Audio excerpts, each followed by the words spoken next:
오늘 보실 하나님의 말씀은 창세기 25장, 26장입니다.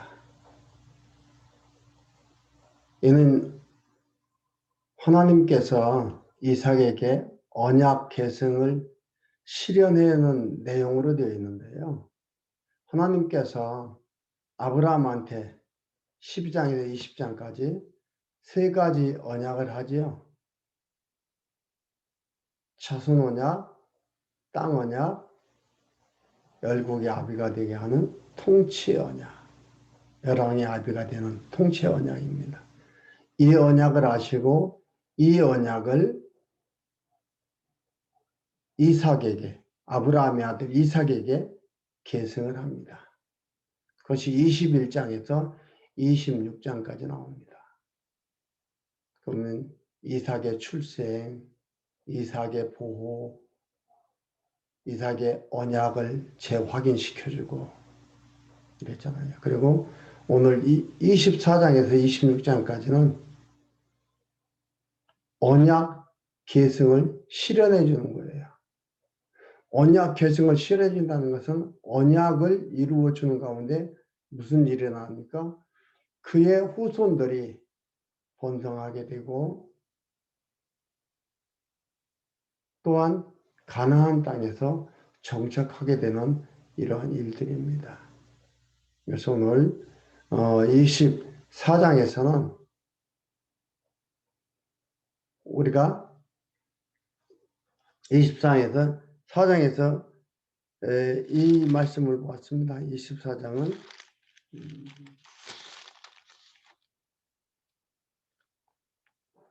이삭이 리브가와의 결혼에 대해서 우리가 볼 수가 있었고요.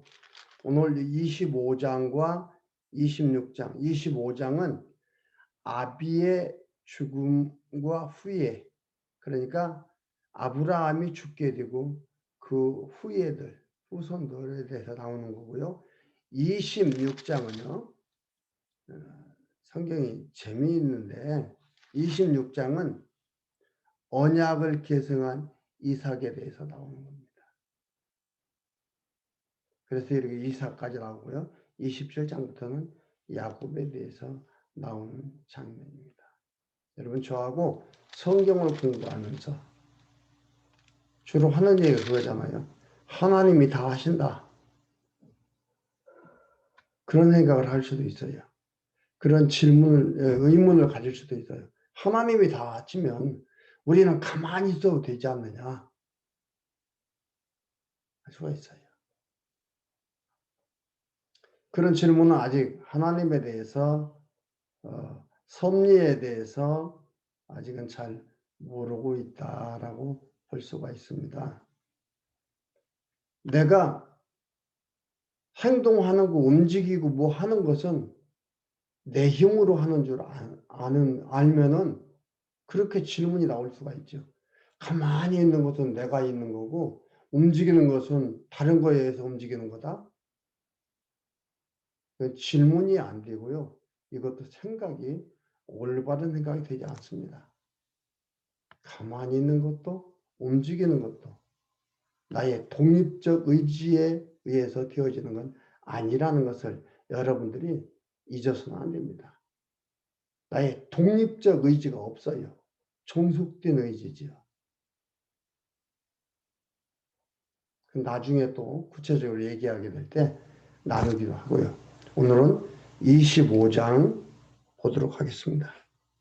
25장 1절에서 몇 절 봅니다. 아브라함이 후초를 취하였으니 그 이름은 그두라라. 그가 시므란과 욕산과 무단과 미디안과 이스박과 수아를 낳았고 욕산은 스바와 드단을 낳았으며 드단의 자손은 아수르 족속과 로드시 족속과 르움미 족속이며 미디안의 아들은 에바와 에벨과 한옥과 아비다와 엘다안이 다 그두라의 자손이었더라. 아브라함이 이삭에게 자기 모든 소유를 주었고 자기 서자들에게도 재물을 주어 자기 생전에 그들로 자기 아들 이삭을 떠나 동방 곧 동국으로 가게 하였더라. 예, 아브라함의 죽음과 그 후예에 대해서 후손들에 대해서 나오는 건데 여기 보면 먼저 나오는 게 뭐예요? 아브라함이 후처를 취하였다. 여러분 이 당시에 이들의 풍습이 그렇기 때문에 후처를 취하고 취하지 않고 이러는 것들은 아무 이 당시에 그들의 풍습 속에서는 허물이 되지 않고 뭐 당연하게 여기고 이렇게 할 줄 했는지를 모르겠습니다. 그러나 지금의 시각으로 보면은요, 부끄러운 일이거든요. 이런 것들을 일일이 기록을 해놨어요. 아브라함은 훌륭한 사람으로 기록하려고 했으면은 이런 건 빼야 되죠. 아브라함의 실수하는 거, 자기 부인 사라를 누이라고 하는 거 이런 것들은 다 빼고 독자 이삭을 드리러 가는 그 행위를 갖다가 부각을 시키고 올려놔야 되죠. 여러분 성경이란요. 도덕 윤리를 우리에게 가리키고 너희들 도덕적으로 윤리적으로 이렇게 잘 살아야 복 받는다라고 하나님이 기뻐하는 거라고 하나님을 믿는 사람들이 그렇게 살아야 된다고 얘기하기 위해서 성경을 기록해 놓은 게 아니에요. 그런 것으로 보기 시작하면 성경은 해석이 안 되고 이해할 수가 없습니다. 사람 죽이는 게 얼마나 많은데요.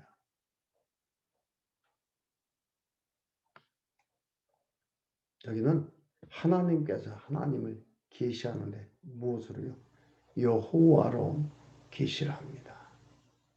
하나님 계셔서 하나님 존재 살아계셔서 지금도 일하고 계심을 확인시켜 주시고 하나님이 어떠한 속성을 가지고 있나 그 속성을 확인시켜 주려고 한다고 제가 많이 말씀드렸습니다. 거듭거듭 하는 얘기 그겁니다. 그래서 하나님을 경외하고 찬양하고 기도하고 그러도록 하나님께서 이끌어 가기 위해서 이 계시를 해놓은 거예요. 그러니까 우리가 포커스를 잘 맞춰서 봐야 된다는 거죠. 아브라함의 이러한 참 부끄러운 부분, 이런 부분이고 어떻게 보면 하나님께서는 하나님의 일을 하시는데 하나님이 좋은 일만, 좋은 방법으로만 하는 게 아니고 이들의 풍습과 이들의 관습에 의해서 세워진 하나의 법률도 풍습도 하나님이 다 쓰시는구나. 이들이 만들어 놓으니까 하나님이 나중에 쓰시는 게 아니고 하나님의 뜻을 이루어가는데 이러한 것들이 다 사용되어져 간다 이 말이에요. 여기에는 이런 풍습이 있네? 내가 이걸 써야지. 이런 게 아니에요.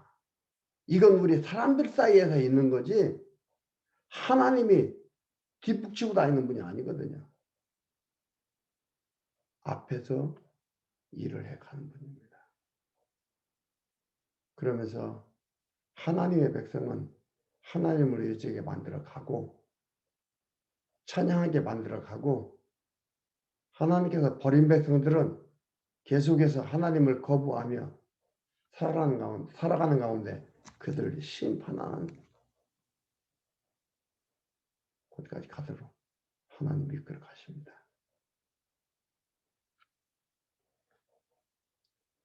그래서 첫 번째로 아브라함의 이러한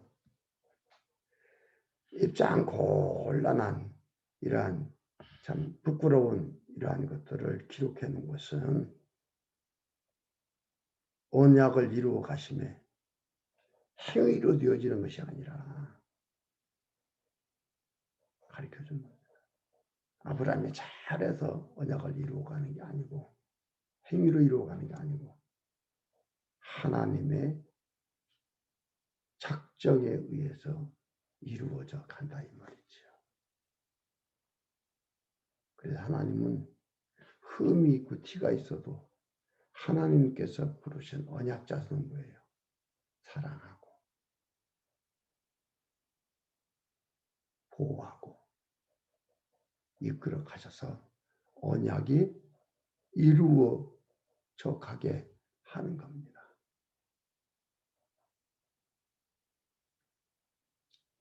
그리고 또 한 가지 보면 여기에서 어떻게 했어요? 아브라함이 이삭에게는 자기의 모든 소유를 다 주었어요. 가나안 땅을 막벨라 그리고 가나안 땅 그쪽 그 주변을 가나안 땅을 누구한테? 이삭한테 주었어요. 서자들한테는 재물을 줘가지고 동방으로 내쫓았어요. 그쪽에 살아라고. 왜 가나안 땅은 하나님께서 아브라함한테 준다고 그랬고 이삭한테 기승하도록 되어 있는 거니까 아브라함도 이제는 깨어나는 거예요. 아브라함이 실수했다고 믿음이 없는 게 아니고 또 하나님의 뜻을 이루는 것은 이루어 갑니다.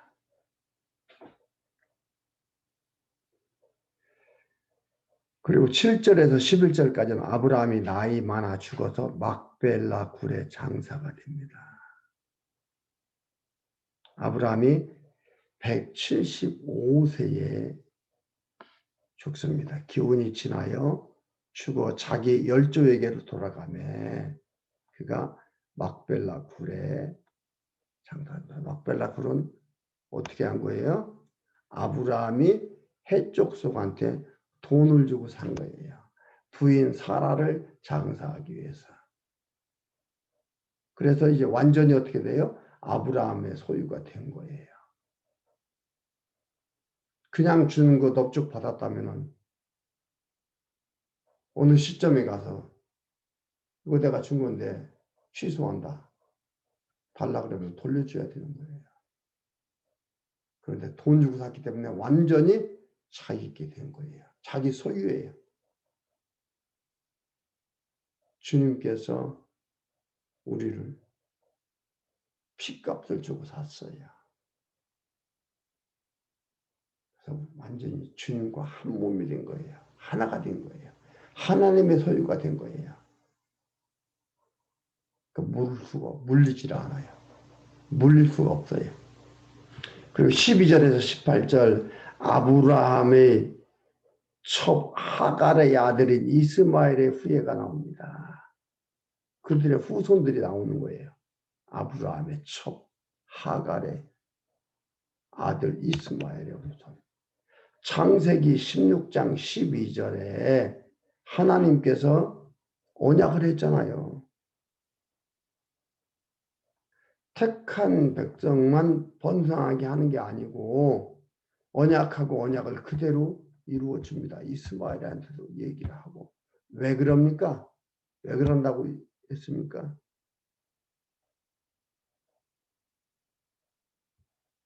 택한 백성이 하나님의 뜻을 따라 살아가고 하나님을 경외하며 살게 하도록 하기 위해서 이들을 몽둥이로 쓰는 거예요. 회초리로 쓰는 거예요. 매로 사용하는 거예요. 그러기 위해서 이들을 번성시키는 겁니다. 그리고 19절에서 26절은 이삭의 후예로 야곱과 에서가 출생하여 성장하는 걸 보여줍니다. 우리 19절 읽어드릴게요. 아브라함의 아들 이삭의 후예는 이러하니라. 아브라함이 이삭을 낳았고 이삭은 40세에 리브가를 취하여 아내를 삼았으니 이삭이 40살에 장가갔지요. 그래서 리브가를 아내로 삼았습니다. 리브가는 밧단 아람 족속 중 부두엘의 딸이요 아람 족속 중 라반의 누이더라. 이삭이 그 아내가 잉태하지 못함으로 그를 위하여 여호와께 간구하매 부인도 자기의 아버지의 후손들 중에서 고른 거예요. 언약자 손으로서 해나가는 것들이죠. 앞에서 우리가 봤지요. 아들 데리고 가지 마라. 하나님께서 준비했으니까 그를 데리고 와라. 그러니까 리브가가 왔던 거지요. 여호와께서 간구했어요. 아이가 없었어요. 그러니까 이런 걸 본 거예요. 하나님이 주신다라는 것을, 하나님이 하신다라는 것을 알게 하는 거예요. 그렇지 아이 없으면 기도하면 준다. 이 얘기하려는 게 아닙니다. 여호와께서 그 간구를 들으셨으므로 그 아내 리브가가 잉태하였더니 아이들이 그 태 속에서 서로 싸우는지라. 쌍태입니다. 쌍둥이입니다. 그가 가로되 이 같으면 내가 어찌할꼬 하고 가서 여호와께 묻자온데 여호와께서 그에게 이르시되 두 국민이 네 태에 있구나. 두 나라, 두 국민. 다른 국민이에요. 두 국민이다. 두 민족이 네 복중에서부터 나누리이다. 이 족속이 저 족속보다 강하겠고 큰 자는 어린 자를 섬기리라. 이때 이미 어떻게 됐어요? 결정냈어요. 하나님께서. 그러니까 선택과 불택이, 선택과 유기가 사람의 행위에 의해서 결정되는 게 아니고 하나님의 뜻대로, 하나님께서 뜻대로 한다는 것을 여기서 볼 수 있어요. 그러니까 선택하지 않고, 이걸 뭐 신학적인 용어로 선택과 유기라고 하는데요. 이것을 결정하는 게 사람 편에 있는 게 아니고 하나님 편에 있는 거예요. 하나님 뜻대로 하는 겁니다. 그 뱃속에서 이미 결정 난 거예요.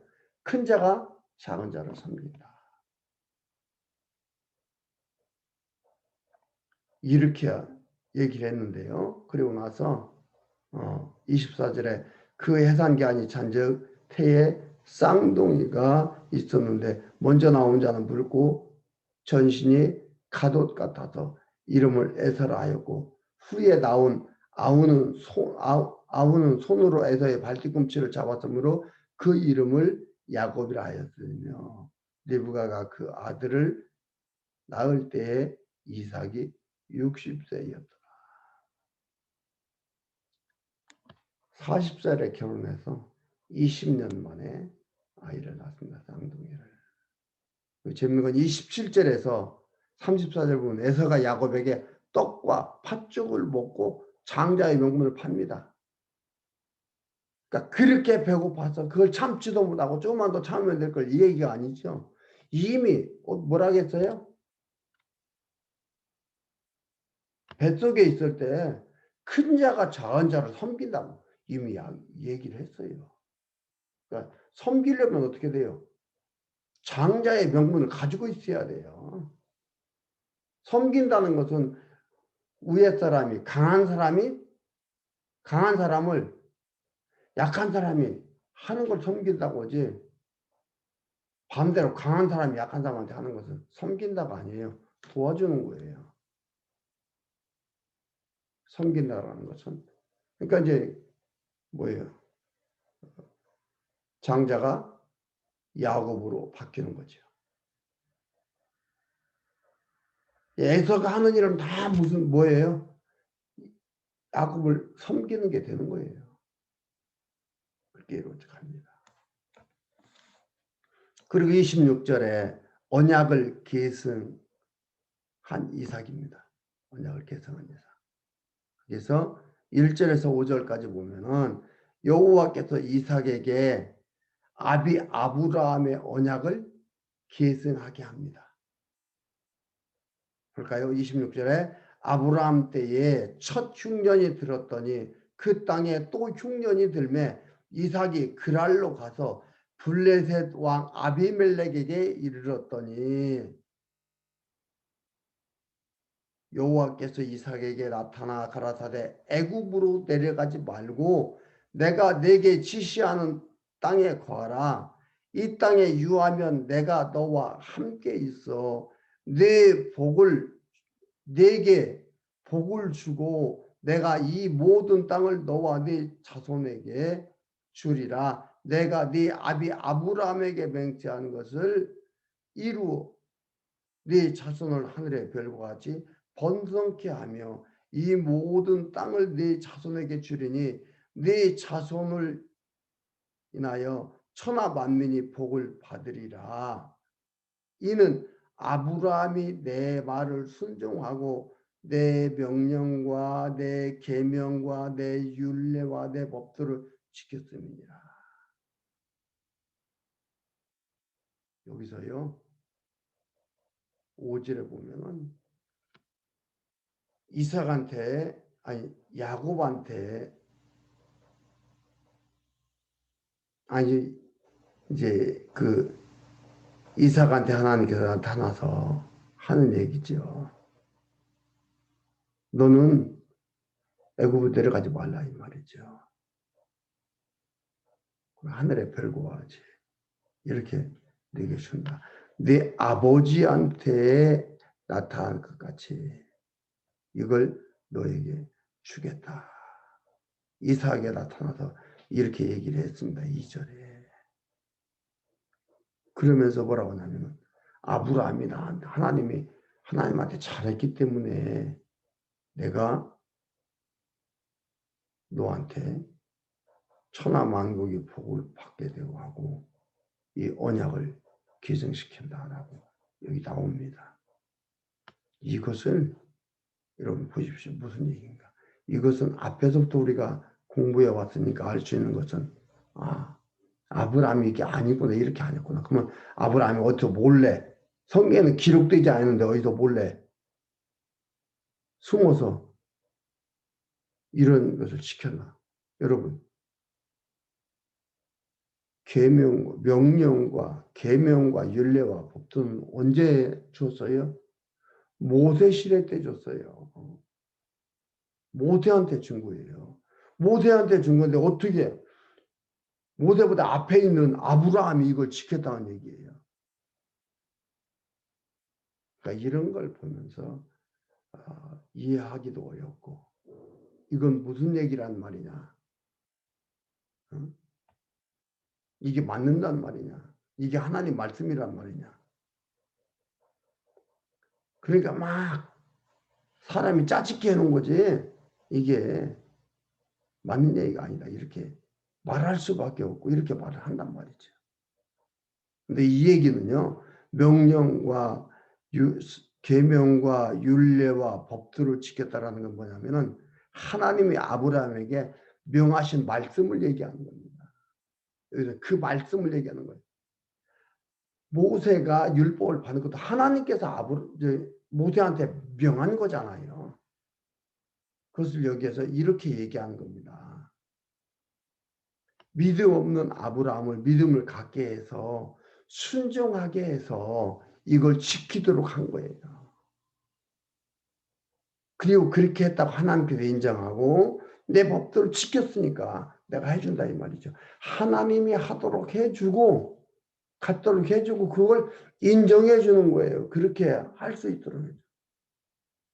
그 뭐라고 합니까? 지켰다라고 얘기합니다. 그게 아브라함의 독립적 의지가 아니라는 거죠. 아브라함에게 믿음을 주어서 어떻게 해요? 순종하게 했어요. 그리고 여기에는 순종한 것을 순종했기 때문에 내가 너한테 이 언약을 계승시켜 이루어 주겠다라고 하는 얘기입니다.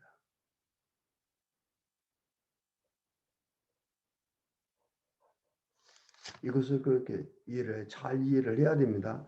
그렇지 않으면은 이건 뭐 뒤죽박죽이죠. 아직 모세는 있지도 않았는데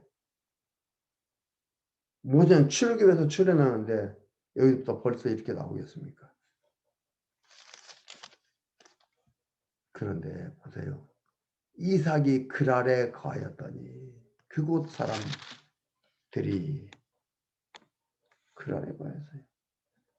가나안 땅에 그냥 있지 않고 기근이 오고 흉년이 오니까 그랄에 거했어요. 그 아내를 물으며 그가 말하기를 그는 나의 누이라. 부전자전이죠. 아버지가 그렇게 얘기했어요. 아들도 지금 그 얘기하는 거예요. 부전자전이에요.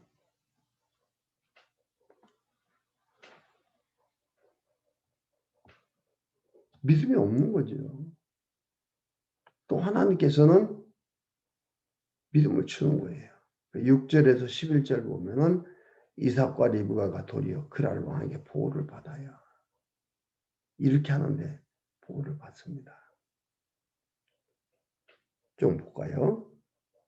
8절 봅니다. 이삭이 거기에 오래 거하였더니 이삭이 그 안에 리브가를 껴안은 것을 블레셋 왕 아비멜렉이 창으로 내다본지라. 이에 아비멜렉이 이삭을 불러 이르되 그가 정녕 네 아내여는 어찌 네 누이라 하였느냐. 이삭이 그에게 대답하되 내 생각에 그를 인하여 내가 죽게 될까 두려워하였음이로다. 아비멜렉이 가로되 네가 어찌하여 우리에게 이렇게 행하였느냐. 백성 중 하나가 네 아내와 동침하기 쉬웠을 뻔하였은즉 네가 죄를 우리에게 입혔으리라. 아비멜렉이 이에 모든 백성에게 명하여 가로되 이 사람이나 그 아내에게 범하는 자는 죽이리라 하였더라. 하나의 포관. 이방왕 아비멜렉을 통해서 포하는 거예요. 여러분 언약 백성 하나님이 교회만 가 있고 어디 주여만 찾고 그래야만 보호하나요? 어디를 가든지 항상 보호합니다. 그리고 12절에서 22절 이삭이 복을 받아 그랄을 떠나 르호봇에 거하게 됩니다. 믿음이 없는데 하나님께서 거부를 만들어줘요. 아브라함도 그랬잖아요.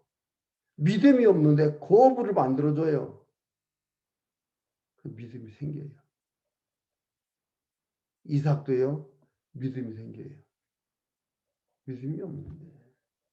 그러니까 눈에 보이는 대로 결정하고 행동하고 움직이는 거예요.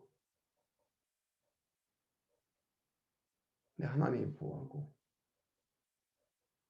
거부를 만들어줍니다.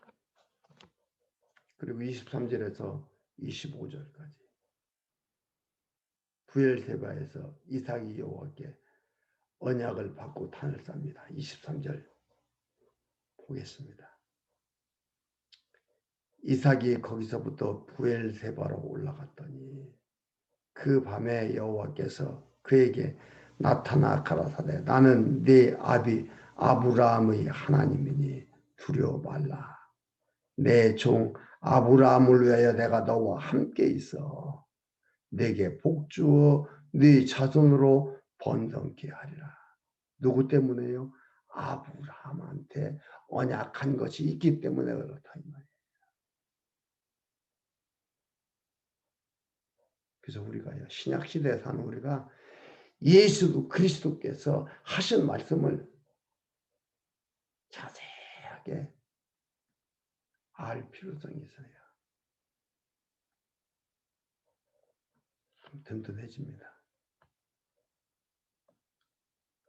25절에 이삭이 그곳으로 단을 쌓아 여호와의 이름을 부르고 거기 장막을 쳤더니 그 종들이 거기서 우물을 받더라. 여호와의 이름을 불러서 왜요?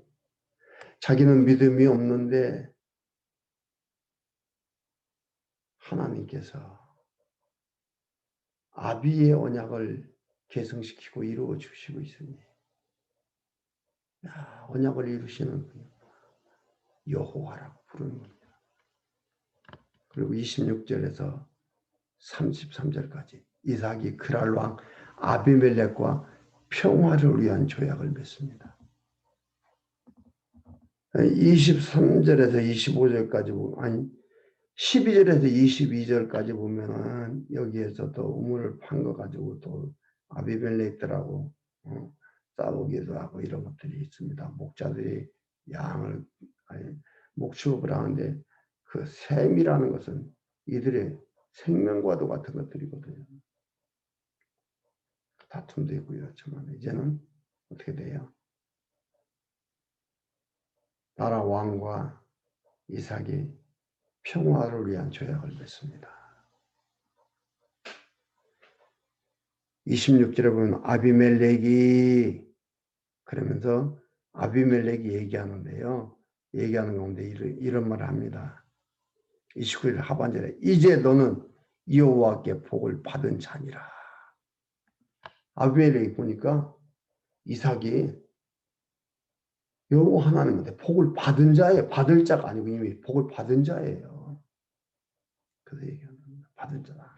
이삭이 그들을 위하여 잔치를 베풀매 그들이 먹고 마시고 아침에 일찍 일어나 서로 맹세한 후 이삭이 그들을 보내매 그들이 평안히 갔더라. 그날에 이삭의 종들이 자기들의 판 우물에 대하여 이삭에게 와서 고하여 가로되 우리가 물을 얻었나이다 하며 그가 그 이름을 세바라 한지라. 그러므로 그 성읍 이름이 오늘까지 브엘세바더라. 역사적 사실이라는 것을 말하기 위해서 오늘까지 브엘세바라 부른다 이 말이에요. 그리고 33절, 34절에서 35절까지는 에서의 아내 해쪽 저희 딸들이 부모의 근심이 됩니다. 에서의 아내가 해쪽의 딸인데 그들이 부모의 근심이 되는 거죠. 하나님께서 이렇게 모두를 이끌어 가는데 언약 자손이나 버린 자손이나 이끌어 가시죠. 그리고 하나님의 섭리 속에서 하나님께서 해나가시는데 하나님께서는 언약 자손은 그 일을 이루도록 이끌어 가십니다. 그리고 버린 자들은 똑같이 번성을 하지만 그들은 하나님께서 하나님을 믿지 아니하고 하나님을 배신하고 살아가는 삶으로 그냥 가게도 놔두는 겁니다. 이런 하나님 우리가 공부해가고 있고 우리는 언약 자손으로 부름을 받아서 살아가고 있습니다. 하나님이 아니고서는 주님이 아니고서는 생각할 수 없는 우리들의 삶입니다.